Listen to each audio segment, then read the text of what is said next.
Alors, en fait, moi j'ai toujours été un passionné de son et d'image, depuis tout petit en fait. Et j'ai toujours cherché à avoir le meilleur son possible, aussi bien sur le casque que sur une chaîne hi-fi. Et l'idée est venue simplement du fait que, ayant déménagé sur Paris et ayant eu des problèmes de voisinage, c'était assez difficile d'avoir un vrai système 5 points, 7 points, d'avoir un système en fait, avec plein d'enceintes chez soi. Et j'ai donc cherché dans un premier temps à pouvoir avoir une solution équivalente dans un casque et pouvoir regarder un film comme si j'étais au cinéma chez moi avec n'importe quel type de casque. Donc ça a été la base de ma recherche. Je me suis aperçu qu'il y avait quelques solutions qui existaient dans le commerce, mais les solutions que j'ai trouvées ne me convenaient pas, ni en termes qualitatifs, ni en termes de fonctionnalité. Ça ne fonctionnait pas avec mon casque, il fallait un casque spécial, il fallait acheter des décodeurs, c'était assez lourd, il fallait beaucoup de matériel, pour un résultat qui en plus, après test, ne me convenait pas. Donc j'ai décidé de faire un peu de recherche algorithmique et de partir sur une solution permettant éventuellement de spatialiser un son dans un casque avec un rendu beaucoup plus précis que ce que je trouvais dans le commerce. Donc ça a été en fait la genèse et la base de l'idée. Alors en fait, on est deux fondateurs. Je travaille avec un qui s'appelle Franck Rosset, donc, qui est un ami et un cofondateur. Nous avons créé cette société ensemble parce que nous sommes passionnés, encore une fois, de loisirs numériques. Régulièrement, depuis 10 ans, on va au cinéma tous les dimanches pour regarder les derniers films du moment, etc. Et on s'est dit que c'était intéressant de partir sur une approche de développement sur nos fonds propres, avec le temps qu'on avait sur nos loisirs, pour pouvoir développer éventuellement une solution de ce type. Donc, suite aux différentes recherches qui ont été effectuées principalement sur Internet, je me suis aperçu qu'il y avait en fait des possibilités d'arriver à des solutions différentes au niveau de la spatialisation du son dans un casque. Et j'ai commencé donc à faire un peu plus de recherche, à faire un peu d'algorithmie. Et à force de tâtonner, et au fil du temps, en cherchant un peu avec mon temps libre, j'ai réussi à mettre au point une solution qui, d'un point de vue algorithmique, permettait de simuler à l'intérieur d'un casque l'écoute réelle d'une chaîne hi-fi. C'est-à-dire que la difficulté qu'on a principalement lorsque vous écoutez au casque, c'est que comme les haut-parleurs sont forcément collés aux oreilles, la proximité du casque fait que vous entendez le son à l'intérieur de la tête. Or, c'est un système qui est totalement faussé, puisque bien évidemment dans la vie de tous les jours, lorsque je vous parle actuellement, vous n'entendez pas ma réponse et ma voix à l'intérieur de votre tête. Vous l'entendez dans un espace 3D. Si vous allez à un concert, c'est pareil. Si vous écoutez quelqu'un, c'est toujours en 3D.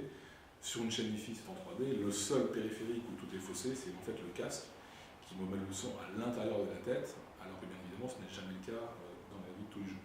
Donc on a cherché après à pouvoir émuler à l'intérieur du casque un son équivalent à celui d'une chaîne hi-fi.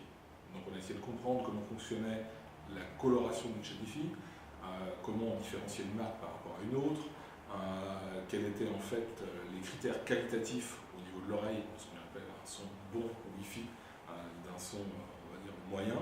Et voilà, on a extrait des règles que l'on a appliquées à un traitement de signal.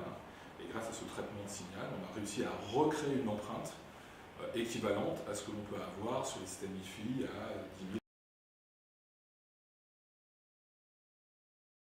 C'est une société, au départ, donc elle a été créée avec Franck, on a tout fait sur nos fonds propres.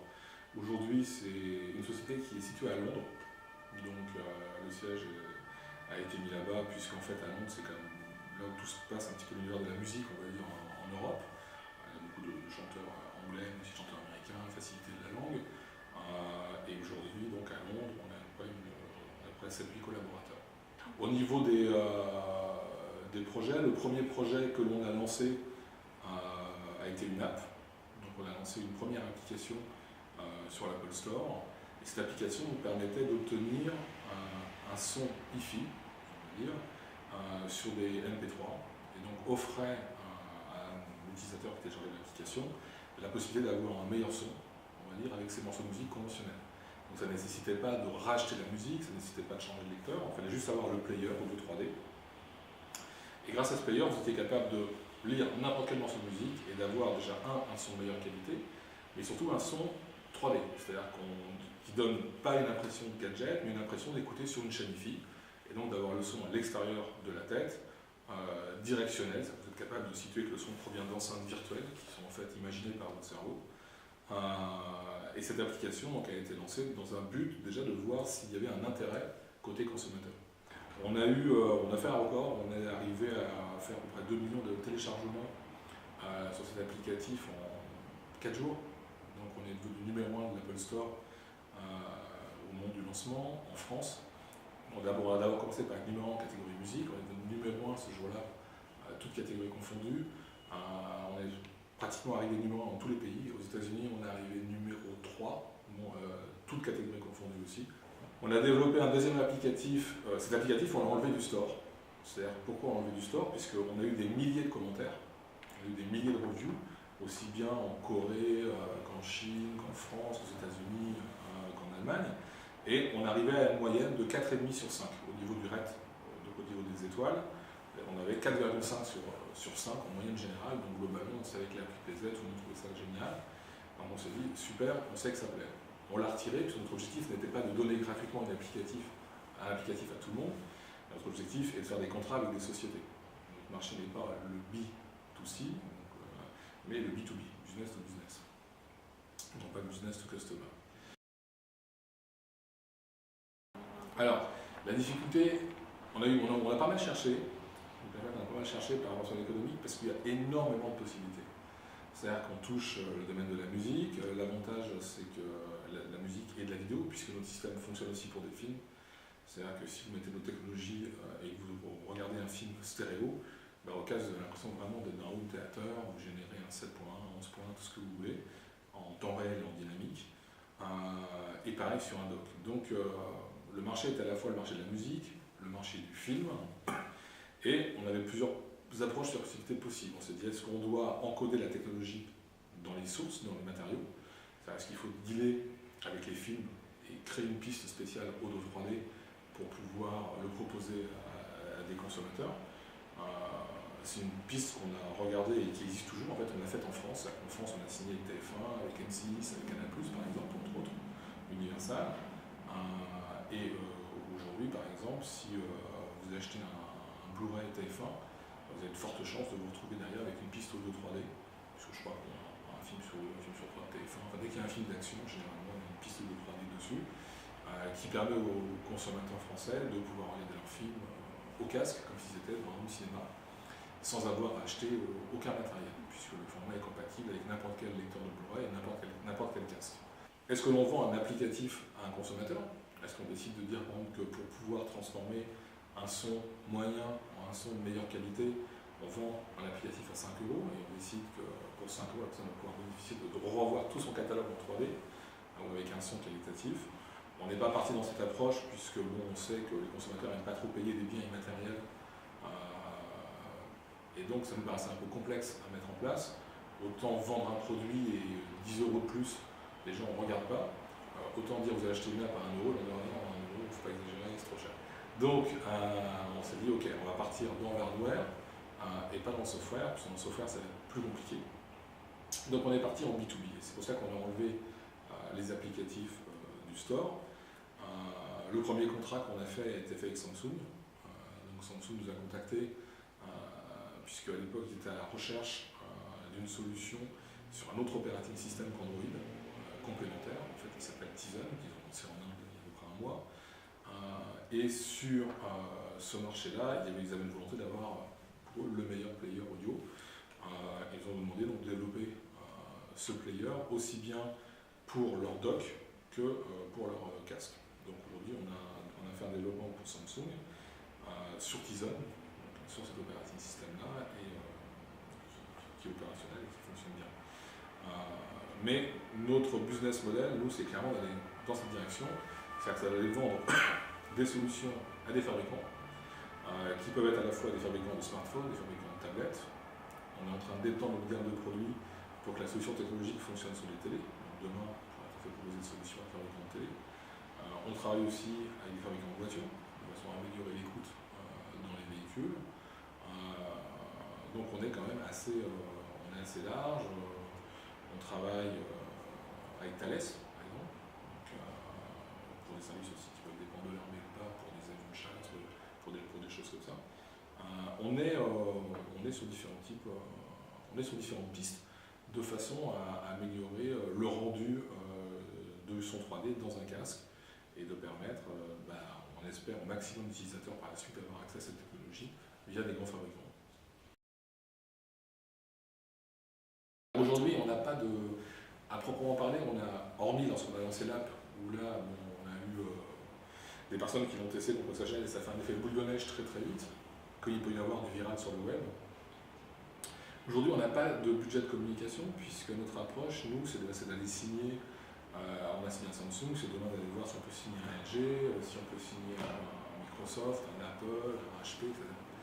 Donc aujourd'hui, nous, on est en discussion avec des fabricants. Donc, on va voir les responsables audio des différentes des plus grosses marques mondiales, et on va discuter avec eux concernant une possible intégration du procédé dans leur software ou dans leur hardware. Voilà. Nous, on ne fait pas de pub pour nous-mêmes. Nous, on essaie de faire connaître des industriels et qui après offrent la pub du produit. Pour les principaux concurrents, on a regardé, on a bien évidemment des gens qui travaillent dans le son depuis des années et qui sont des ténors du secteur. Vous pouvez trouver des marques comme Dolby, comme DTS, qui sont en fait potentiellement les plus gros concurrents, sauf qu'aujourd'hui, ils ne sont pas forcément sur le même créneau. Donc, nous, on est vraiment sur les formats numériques. Nous, on se dit comment avoir un super son sur une tablette, dans un casque, en situation de mobilité. Si on prend l'exemple de Dolby, Dolby a plein de solutions, mais Dolby est très très fort dans le home cinéma, en ayant intégré des décodeurs spécifiques dans les amplis. Là, il a lancé un procédé génial dans les salles de cinéma qui est le Dolby Atmos, permettant d'avoir un son immersif mais qui nécessite d'avoir quelque chose comme 50-60 enceintes. C'est phénoménal, c'est pas facile à mettre en place chez soi, on va dire. Mais on n'est pas sur le...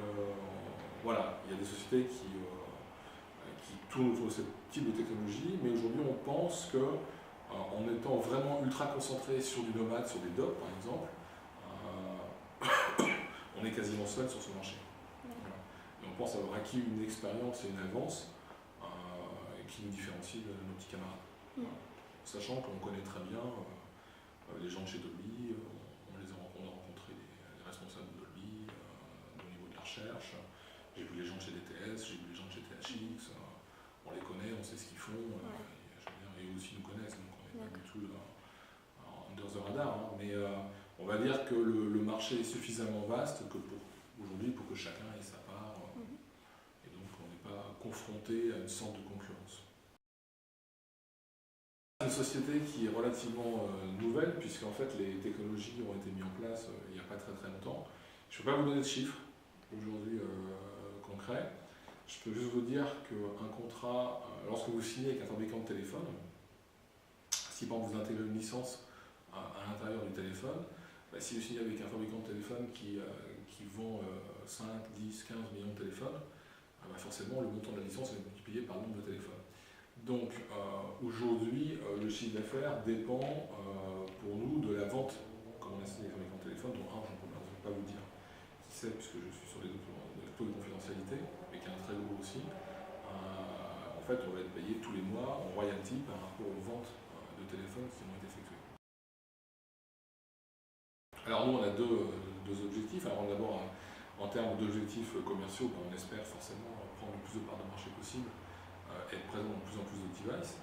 Donc, ce qui explique que j'ai pas mal de rendez-vous aussi qui s'effectuent avec des industriels, des professionnels pour justement voir comment mettre en place l'intégration de cette technologie dans leurs produits. Et donc, on espère signer de plus en plus de contrats, bien évidemment, pour avoir le plus de visibilité. Et puis après, il y a un effet bleu neige. Quand vous signez avec un Go et que le groupe en parle, l'autre n'a pas, il dit comment je fais pour l'avoir. Et puis donc, on espère que cet effet boule de neige va se déclencher un peu pour le marketing viral sur Internet. Et qu'au final, de nombreux fabricants vont utiliser nos technologies avec notre nom ou sans notre nom, peu importe, on peut fonctionner en marque blanche, mais il faut que derrière, en fait, on puisse être présent d'une manière ou d'une autre sur leur device. Voilà. Donc ça, c'est pour ce qu'on espère faire dans les 2 ans.